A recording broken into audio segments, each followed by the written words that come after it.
আপুরে লই লো আপু দাঁড়ান সামনে।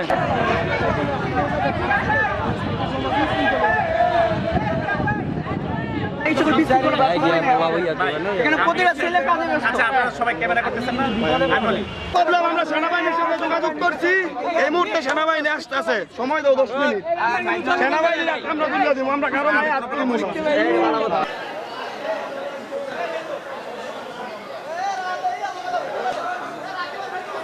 কারো জানো না।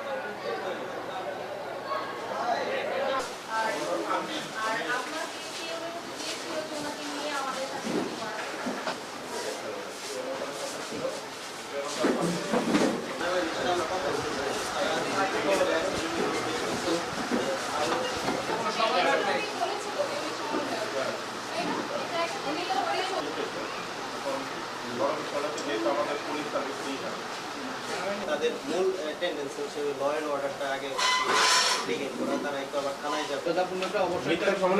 মিথ্যা সমন্বয়কারী আমি তো বললাম যে আমার এখানে কালকা অর্ডার করে ফোন দিচ্ছি 4-5 দিনের ভিতরে কে হলে কি ধরার পরে বলছে সারা কয়েকটা কাজা ব্যবসা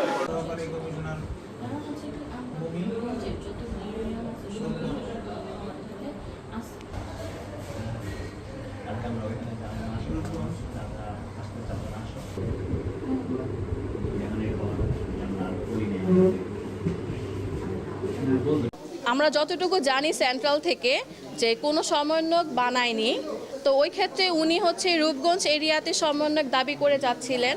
তাছাড়া যতটুকু জানা আছে আমাদের প্রত্যেক ইউনিয়নে স্টুডেন্ট আছে, আমাদের ঐক্যতা আছে, সেহেতু আমরা জানতে পেরেছি যে উনি প্রত্যেক ইউনিয়নে স্টুডেন্টদেরকে একত্রিত করে মিটিং করতেছে, শোডাউন করতেছে, উনি নিজেকে সমন্বয়ক দাবি করে।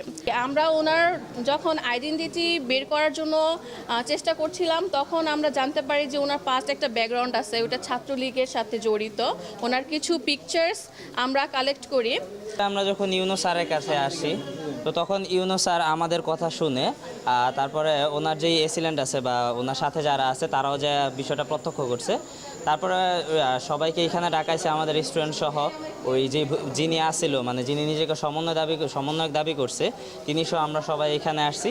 তারপরে ইউনো স্যার এটা বিচার করছে যে উনি মানে প্রমাণ চাইছিল আমাদের কাছে, আমরা সম্পূর্ণ প্রমাণ দিতে পারছি যে উনি নিজেকে সমন্বয়ক দাবি করছে এবং উনি একজন ভুয়া সমন্বয়ক। তো তারপরে ইউনো স্যার বলল যে উনি এখন মানে একটা লিখিত অভিযোগ দায়ের করতে, ফার্স্টে ওনার একটা স্বীকারোক্তি নিতে, তার পরবর্তীতে এটার একটা লিখিত অভিযোগ দায়ের করতে, তারপরে উনি এটার আইনি একটা ব্যবস্থা নেবে আর কি। আমি সেজন্য আন্তরিকভাবে দুঃখ প্রকাশ করছি। আমি আর এরকম কোনো প্রকার বিশৃঙ্খলা করতে চাই না, আমি দুঃখিত। আমি সমন্বয়ক না রূপগঞ্জের, কোনো দলের সাথে সম্পর্ক, কোনো কিছুর সাথে সম্পর্ক নেই।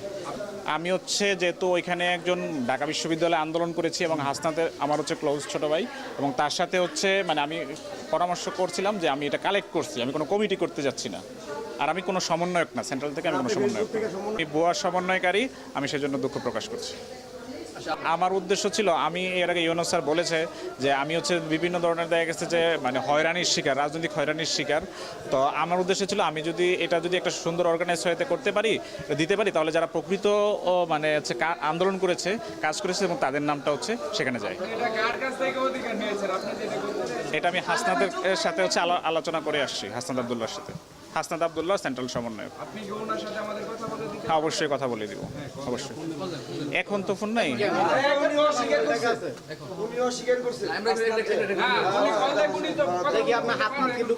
না ও তো এখন ব্যস্ত আছে। আমি আচ্ছা